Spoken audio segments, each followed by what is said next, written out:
So చాలామంది students JNTH 2122 BTech exams రాయడానికి ready అయిపోయారు. సో ఇప్పుడు 22 బీటెక్ రెగ్యులర్తో పాటు సప్లీలు 21, 22 కూడా ఉన్నాయి. పోయినసారి రాసింది 21. సో ఆ ఎక్స్పీరియన్స్ బేస్ చేసుకుని జేఎన్టీహెచ్ ఇంటర్నల్స్ తీసేస్తుందా, జీరో చేసేస్తుందా? సో దాని గురించి అడుగుతున్నారనమాట స్టూడెంట్స్. సో ఇప్పుడు చెప్తాను ఎందుకు ఏంటి అని చెప్పేసి. ముందుగా అయితే ఇంతవరకు ఈ ఛానల్ సబ్స్క్రైబ్ చేసుకున్న వాళ్ళు సబ్స్క్రైబ్ చేసుకొని ఈ వీడియో లైక్ చేసి షేర్ చేయండి. ప్లేలిస్ట్లో ఉన్నాయండి మీకు టిప్స్ వీడియోస్ అన్నీ కూడా, ఇంపార్టెంట్ టాపిక్స్ అన్నీ కూడా, అన్ని సెకండ్ ఇయర్ మొత్తం అయిపోయినట్టే. ఇక మీకు డౌట్స్ ఉంటే కాల్ మీ4 ద్వారా కాల్ చేయండి. Telugu education Telegram YouTube channel subscribe చేసుకోండి. జేఎన్టీ యూనివర్సిటీ అప్డేట్స్ ఛానల్ కూడా. ఇక టాపిక్లో పెడితే సో ఏంటంటే జనరల్గా ఏంటంటే ఒక్కసారి అసలు ఇంటర్నల్స్ కనుక యూనివర్సిటీకి రీచ్ అయినాయి అంటే మార్చడానికి ఉండదు. ఇక మీరు మార్చుకోవాలంటే సిబిటీ ఎగ్జామ్సే కావాలి. అయితే ఇప్పుడు పోయినసారి కొన్ని రిజల్ట్స్ డిక్లేర్ అయిన తర్వాత ఇంటర్నల్స్ అనేవి చూపించట్లా, ఇన్వాలిడ్ అని చెప్పేసి రావడం అయితే జరిగింది.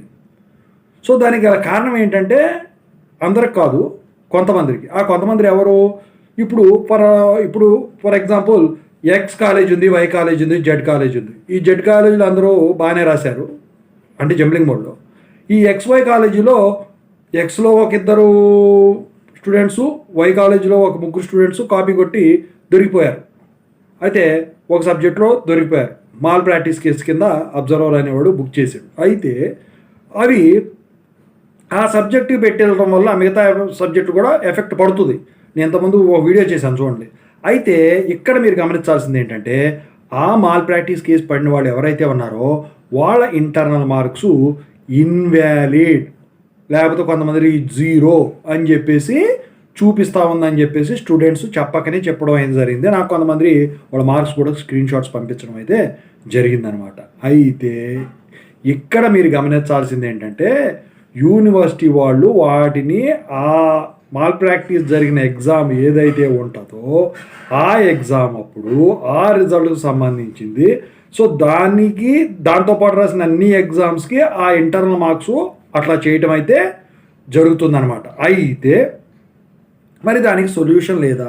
జీరో ఇంటర్నల్స్ అంటే మీకు దాని సంగతి ఎప్పుడు తెలుస్తుంది అంటే, ఇప్పుడు మీరు మొన్న 21లో అలా బుక్ అయ్యి అలా వచ్చింది కదా, ఇప్పుడు ఈ 22 ఎగ్జామ్స్ రాస్తారు కదా, 22తో పాటు 21 కూడా రాస్తారు కదా, మాల్ ప్రాక్టీస్ చేసిన వాళ్ళు కూడా రాస్తారు కదా. రాసిన తర్వాత మీకు రిజల్ట్స్ వస్తుంది చూసారా, అప్పుడు మిమ్మల్ని ఎలా చేస్తారు ఎగ్జామ్ రాయడానికి.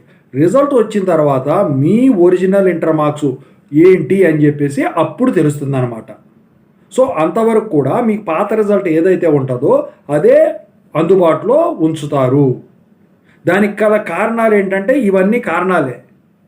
మరి అది ఎఫెక్టేనా అంటే ఆ ఎగ్జామ్ ఎప్పుడు ఏదైతే మీరు దొరికారో, అవి మాల్ ప్రాక్టీస్ పెట్టారో అప్పటి వరకు అది ఎఫెక్టే. సో ఇంకా ఏమైనా డౌట్స్ ఉన్నట్టయితే కాల్ మీ4 ద్వారా కాల్ చేయండి. నేను ఖచ్చితంగా అయితే మీకు రెస్పాండ్ అవుతాను. సో లేకపోతే కామెంట్ సెక్షన్లో తెలియజేయండి. Thank you.